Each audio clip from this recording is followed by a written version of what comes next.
get comfortable and lean back and just listen to it. And I mean, the songs like come to a pinnacle.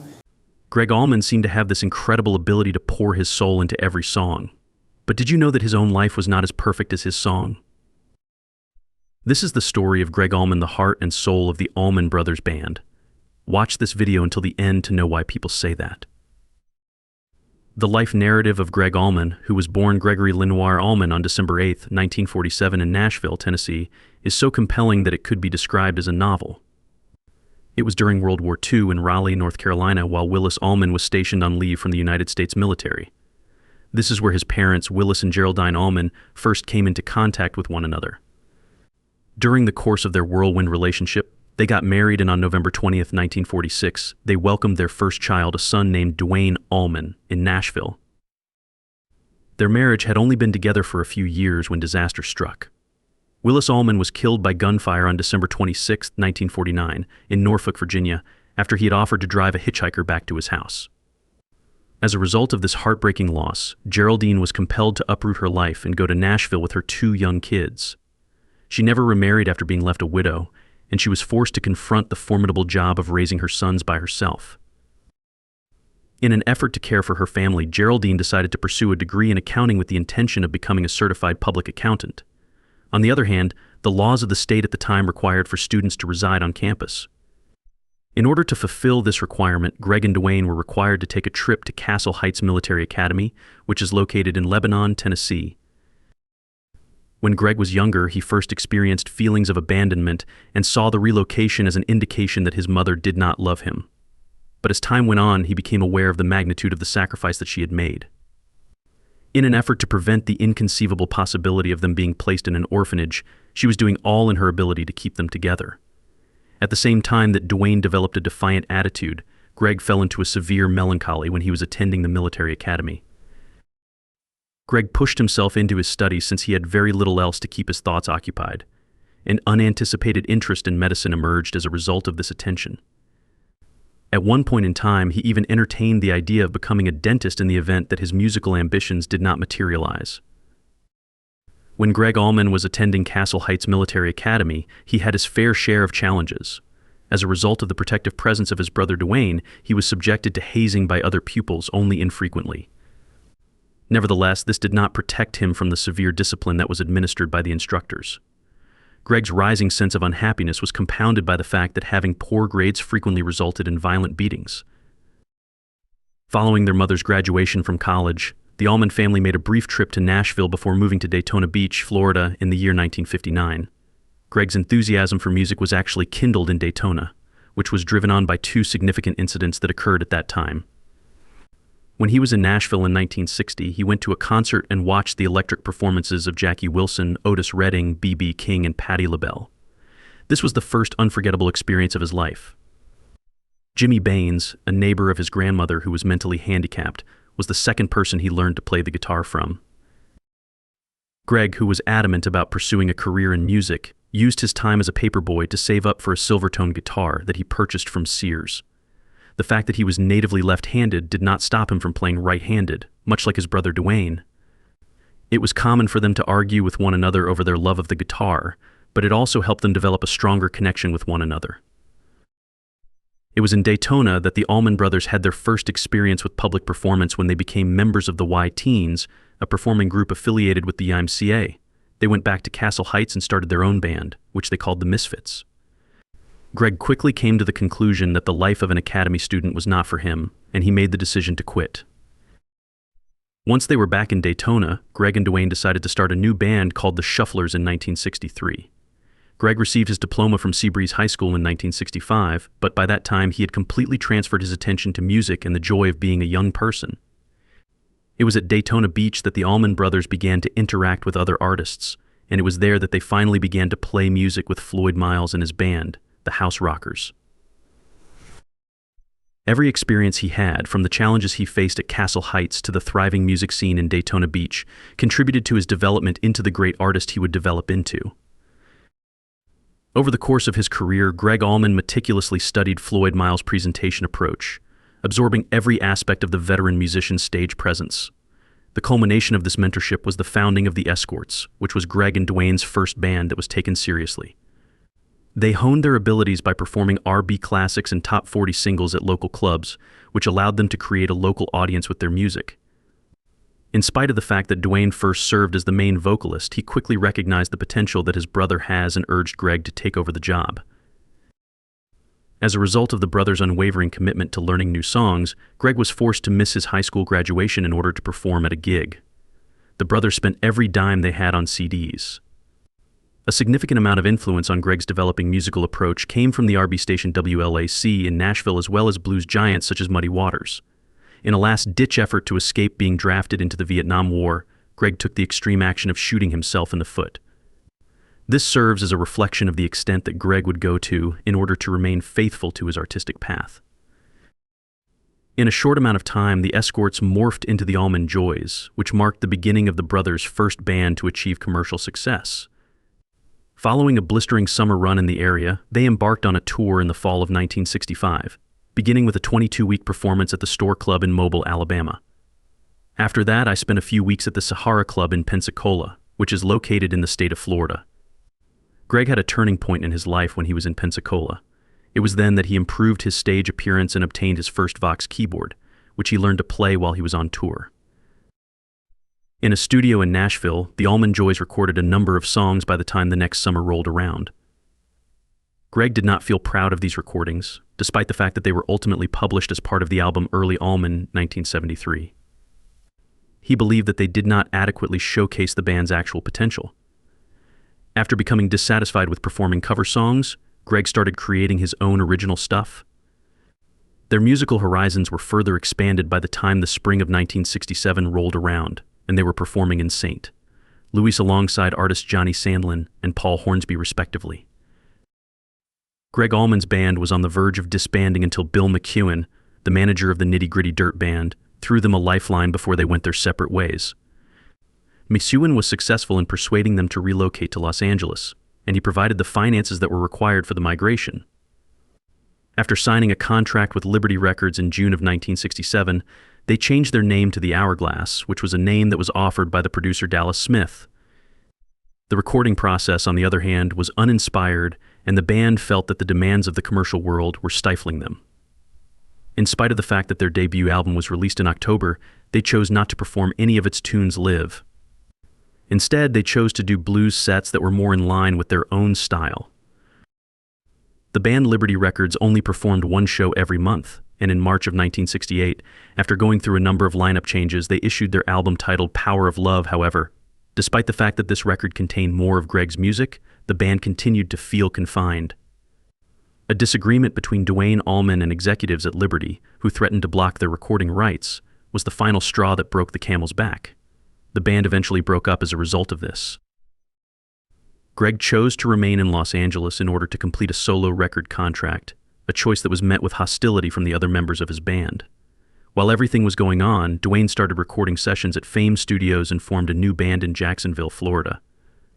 An important turning point occurred when Duane extended an invitation to Gregg to become a part of his new enterprise in March of 1969.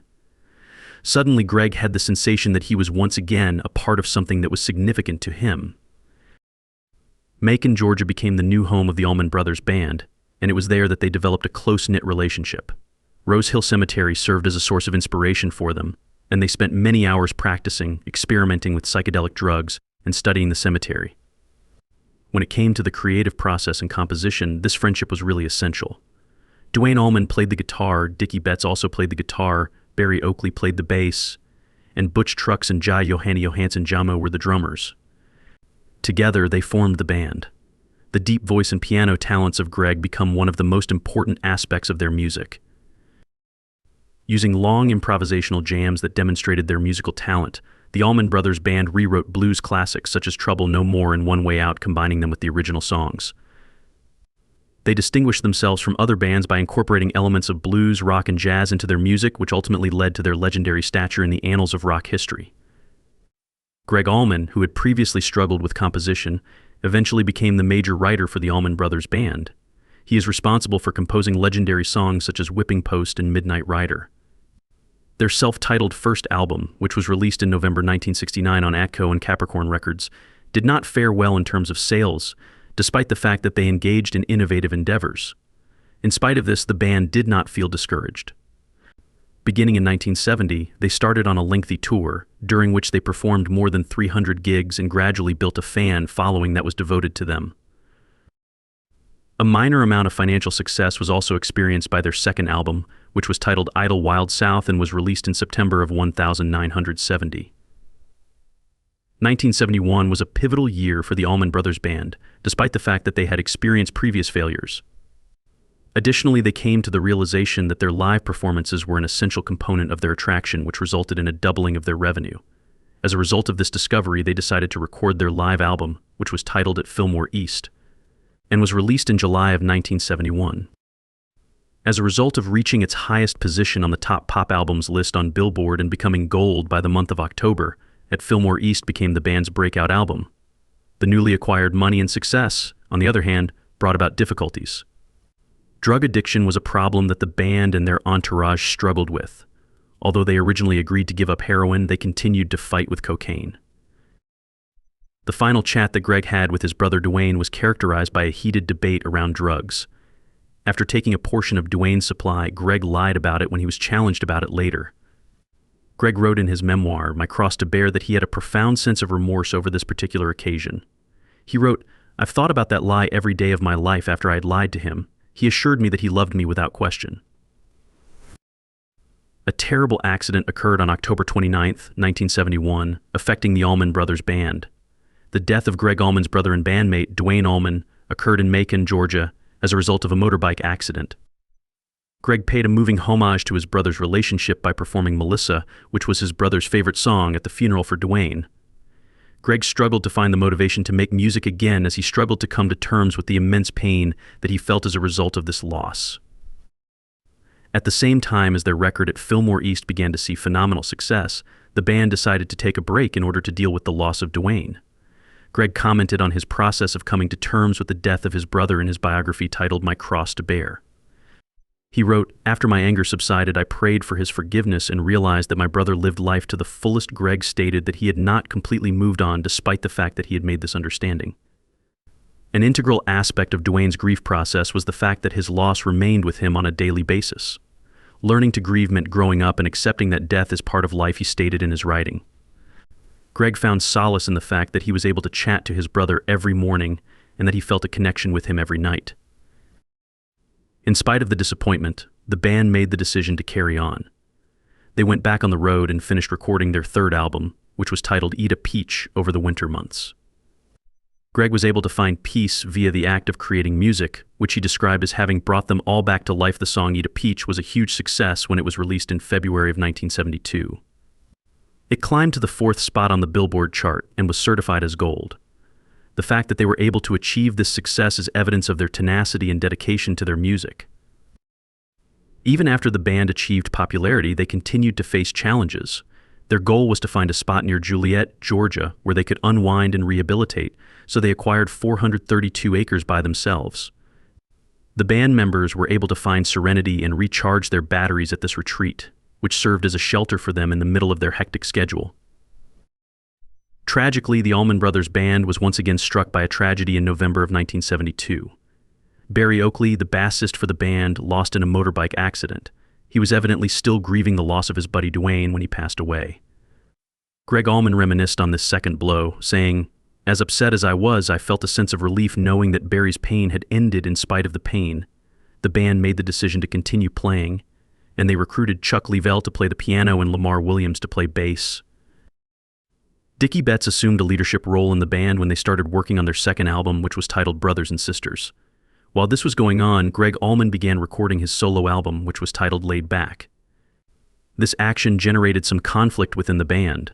The Allman Brothers Band secured their position as one of the most successful rock bands of the 1970s with the publication of both albums in late 1973. Brothers and Sisters was the record that cemented their position. The song Ramblin' Man became their most successful single in terms of commercial success, going all the way up to number 2 on the Billboard Hot 100 chart. In spite of their successes, the group struggled under the weight of internal conflicts and drug problems. By the year 1974, the Allman Brothers Band had amassed a magnificent Boeing 720 billion jet and was making a total of $100,000 for each play. Gregg Allman was of the opinion that this transaction was the first step toward the ending of the band's existence. Their battles with substance misuse became more intense as a result of the demands of fame and riches, which in turn exacerbated the conflicts that existed within the group. The media paid more attention to Gregg's notoriety than they did to his music in January 1975 because of his new connection with Cher around that time. In a setting that was already fraught with tension, this added still another layer of stress. The turmoil that existed inside the band was reflected in the hectic recording sessions that were conducted for their album when, lose or draw as a result of the album's dismal reception, the band finds itself feeling ashamed and disappointed. Despite the success of their tour, Gregg Allman's involvement in a drug trial became a major turning point. The individual that testified against them was Scooter Herring, who was the manager of their security. Herring was arrested and convicted on 5 charges of conspiracy to distribute cocaine. Gregg was deemed a snitch by his comrades, who accused him of betraying them as a result of doing this act. As a consequence, the band was eventually disbanded as a result of the death threats and communication breakdowns that ensued. As a result of the breakup, every member pursued their own individual endeavors. Great Southern was established by Dickie Betts, Sea Level was established by Chuck Leavell, Lamar Williams, and J-Mo, and Gregg Allman established the Gregg Allman Band to begin with. In June of 1975, Gregg tied the knot with Cher, but their marriage was derailed almost immediately as a result of his battles with heroin and alcohol. Just 9 days later, Cher filed for divorce, unable to cope with the trauma that she was experiencing. As soon as Cher got pregnant with their son, Elijah Blue, who was born in July of 1976, the couple resolved their differences. They were always under the scrutiny of the media and the attention of tabloids in Hollywood, despite the fact that they were making an effort to sustain their relationship. However, in 1978, they decided to end their marriage. The Gregg Allman Band was responsible for the publication of Gregg's second solo record, titled Playing Up a Storm, somewhere around this time period. Additionally, Gregg assisted Cher in the production of an album titled To the Hard Way, which was not successful in the marketplace. Due to the fact that their combined European tour was met with a variety of responses from the audience as well as numerous conflicts, Cher decided to cancel it. Following the conclusion of their marriage, Gregg relocated back to Daytona Beach, where he engaged himself in the activities of partying, dating, and traveling with the blues band known as the Nighthawks.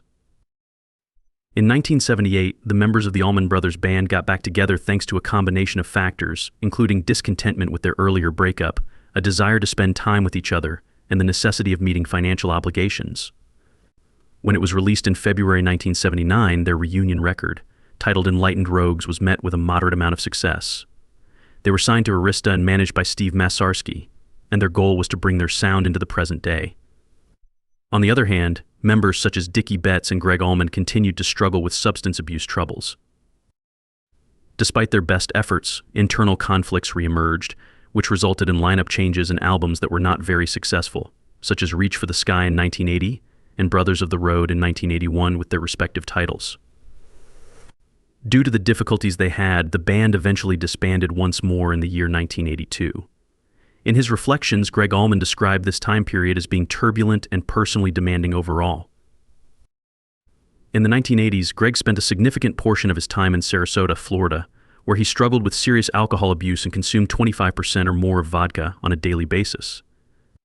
Although he struggled with legal concerns, such as an arrest for driving under the influence of alcohol, he also struggled with the dread of being forgotten in the middle of the fall of Southern rock and the emergence of electronic pop music. As a result of these difficulties, Gregg Allman reorganized the Gregg Allman Band and began performing on large tours across the country. During this time of upheaval, he also made an effort to get together with his children and reconcile with them. In 1986, Gregg, who was tired of the uncertainty of his financial situation, proposed to Dickie Betts that they go on a tour together as co-headliners. This would be a quasi-reunion of the Allman Brothers Band. They signed with Epic Records and made demos, which ultimately led to the publication of Gregg's third solo album, titled I'm No Angel, in the year 1987. The title tune of the album became a radio smash, which contributed to the album's positive reception. However, his subsequent album, which was released in 1988, entitled Just Before the Bullets Fly, did not achieve the same level of popularity as its predecessor. In the late 1980s, Gregg Allman relocated to Los Angeles and married Danielle Galeano, a union he later described as part of a midlife crisis that began with a harrowing overdose. This period marked a tumultuous phase in Allman's life, but it also led to new ventures, including an exploration of acting. In 1989, he took on a role in the crime drama Rush, which he found particularly fulfilling and a welcome diversion from his musical career. Meanwhile, the Allman Brothers Band was marking its 20th anniversary in 1989. This milestone prompted the band to reunite for a highly successful summer tour, which saw the return of original drummer Johanni Jayamo Johansson. The reunion rekindled the band's chemistry and energy, leading to an enthusiastic reception from fans and setting the stage for a creative resurgence. In 1990, the band entered the studio with renowned producer Tom Dowd to record 7 Turns. This album marked a significant comeback, featuring hits like Good Clean Fun and the title track 7 Turns, which climbed the rock charts. The addition of guitarist Warren Haynes and bassist Alan Woody brought fresh energy and talent to the band, helping to revitalize their sound. Following the release of 7 Turns, the Allman Brothers Band embarked on an extensive touring schedule, which helped them rebuild their fan base and regain commercial success. The band's momentum continued with the addition of percussionist Mark Quinones in 1991. They released 2 more albums during this period, Shades of Two Worlds in 1991 and Where It All Begins in 1994. Both albums were well received, further solidifying the band's resurgence in the music scene. The band's dynamic performances and strong new material demonstrated that they were far from being a nostalgia act, but rather a revitalized force in rock music. During this productive period, Allman's personal life saw the birth of his youngest daughter, Layla Brooklyn Allman, in 1993 while he was residing in Novato, California. Despite the joy of his new family addition, Allman's ongoing battle with alcohol and substance abuse cast a shadow over his achievements. A turning point came in 1995, during the Allman Brothers Band's induction into the Rock and Roll Hall of Fame. Allman was highly inebriated during the ceremony, a sobering realization that prompted him to confront his addictions. During the 1990s, Gregg Allman resided in Marin County, California, where he enjoyed spending time with friends and riding his motorcycle. This period marked a quieter phase in his life, during which he focused on personal growth and overcoming substance abuse. In 1997, he quietly released his 5th solo album, Searching for Simplicity. The album reflected his quest for a simpler, more fulfilling life, showcasing his introspective songwriting and renewed perspective. Despite Allman's personal progress, the Allman Brothers Band experienced significant internal tensions during this decade. Members departed and new ones joined, leading to fluctuating dynamics within the group. Much of the discord centered around Dickie Betts' dominance and creative control, which sparked disputes and legal battles. The band also faced tragedy with the loss of bassist Alan Woody in 2000, a blow that deeply affected the group. Stability began to return when guitarist Warren Haynes rejoined the band in 2001, marking the start of a new chapter. This revitalized lineup was highly acclaimed, leading to the release of the well-received studio album Hittin' the Note in 2003. Allman co-wrote several tracks with Haynes, contributing to an album that highlighted the band's enduring talent and cohesiveness. They continued to tour extensively throughout the 2000s, drawing large crowds and maintaining their status as one of the top touring acts. In 2000, Allman settled in Richmond Hill, Georgia, purchasing a 5-acre property along the Belfast River. This move provided him with a serene environment conducive to his continued personal and musical pursuits. The Allman Brothers Band celebrated their 40th anniversary with a series of performances at the Beacon Theater in New York, which became a highlight of their later years. These concerts underscored the band's lasting impact and enduring popularity. The band's final chapter came with their last concerts in 2014, following the departures of Warren Haynes and Derek Trucks. These performances were both a farewell and a celebration of the band's remarkable legacy. In his final years, Allman faced significant health challenges. Diagnosed with hepatitis C in 2007, he attributed the illness to a dirty tattoo needle. This diagnosis led to the discovery of liver tumors in 2008, compounding his health struggles. After undergoing a successful liver transplant in 2010, Gregg Allman became a passionate advocate for hepatitis awareness. He headlined campaigns to educate the public about the disease and its risks. In addition to his advocacy, the Allman Brothers Band played benefit concerts to support related causes. Allman's album Low Country Blues, released in 2011, achieved his highest chart position in the United States, marking a significant milestone in his solo career. Despite these successes, Allman continued to battle various health issues. In 2011, he underwent lung surgery, and in 2012, he entered rehab for addiction. That same year, his memoir My Cross to Bear was published, offering a candid look at his life, struggles, and triumphs. In 2014, a tribute concert honored his illustrious career.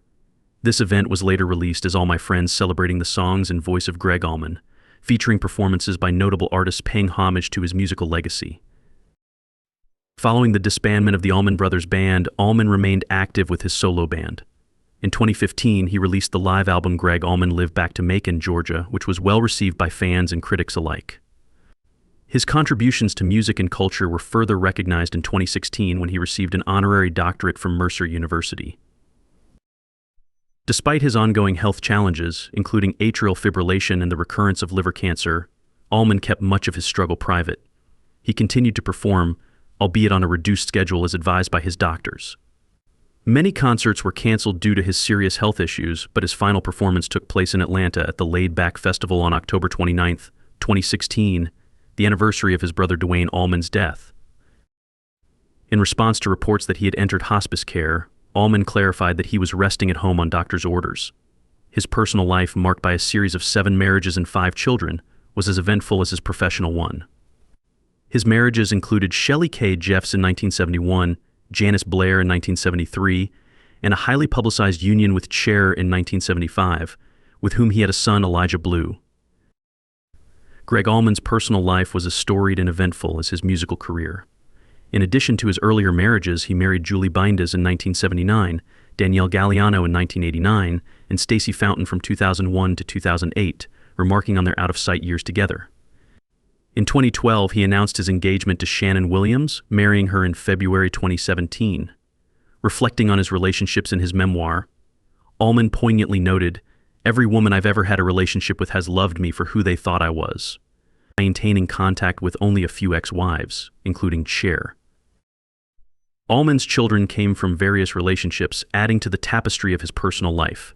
His children included Michael Allman, Devin from his marriage to Shelley K. Jeffs, Elijah Blue from Cher, Delilah Island from Julie Bindes, and Layla Brooklyn from a relationship with Shelby Blackburn. This diverse family background mirrored the complex paths of his personal and professional journeys. Sadly, Gregg Allman passed away on May 27, 2017, at his home in Richmond Hill, Georgia, from complications related to liver cancer at the age of 69. His funeral was held on June 3 at Snow's Memorial Chapel in Macon, Georgia, attended by notable figures such as his former bandmate Dickie Betts, ex-wife Cher, and former President Jimmy Carter, among others. In accordance with his wishes, mourners dressed casually in jeans, while hundreds of fans, many wearing Allman Brothers shirts and listening to the band's music, lined the funeral procession route. Gregg Allman was laid to rest at Rose Hill Cemetery in Macon, beside his brother Duane Allman and fellow band member Barry Oakley. Before his death, Allman recorded his final album, Southern Blood, with producer Don was at Fame Studios in Muscle Shoals, Alabama. Released on September 8, 2017, the album received critical acclaim, serving as a poignant and fitting coda to his illustrious career. Southern Blood captured the essence of Allman's enduring talent and deep connection to Southern rock and blues, leaving a lasting legacy for his fans and the music industry. Gregg Allman said, "You have to live it to write it, and you have to write it to sing it." His music, his story, his spirit forever etched in the hearts of those who listen. Gregg Allman's musical style was deeply rooted in rhythm and blues, a genre that profoundly influenced his work with the Allman Brothers Band. He described their music as playing some blues with some jazz mixed in. This blend of styles was introduced to him by musician and childhood friend Floyd Miles, who later toured with Allman as part of his solo band. Miles not only introduced him to blues music, but also taught him to sing from his stomach instead of his chest, a technique that would become a hallmark of Allman's powerful vocal style. One of Allman's significant inspirations was blues singer Little Milton Campbell. Allman credited Campbell with helping him refine his voice, making it crisper and more powerful, and teaching him to hit each note solidly and confidently. This influence was a cornerstone of Allman's singing technique, and many considered him one of the greatest white blues vocalists of his time. However, those close to Allman, including his son Devin, disputed the racial qualifier, emphasizing that Allman was simply one of the best blues singers ever, irrespective of race. Jimo, Allman's bandmate, also rejected the label, calling it straight bullshit, and affirming Allman's status as a great singer, period. An editorial in the Roanoke Times reflected on the nature of cultural appropriation in music, noting that art often borrows from different cultures to create something new. Similarly, a Newsweek tribute to Allman highlighted that Ray Charles also faced criticism for blending different musical styles, such as making a country and western album. As a songwriter, Allman penned several iconic songs, including Whipping Post Melissa and Midnight Rider, the latter of which he considered the song he was most proud of in his career. Allman was known to be a slow songwriter, only writing when inspiration struck, as he believed that forcing a song could result in it sounding contrived. In his 2012 memoir, My Cross to Bear, he outlined his approach to songwriting. The first verse introduces a story, the second verse expands on it, and the third verse serves as an epilogue. He credited singer-songwriter John D. Loudermilk, whom he met while touring with the Allman Joys, with teaching him to let songs come naturally and to write from the heart.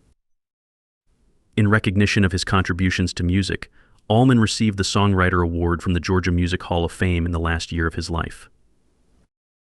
On October 28, 2021, Sony Music Publishing announced a global agreement with Gregg Allman's estate to administer his catalog of songs.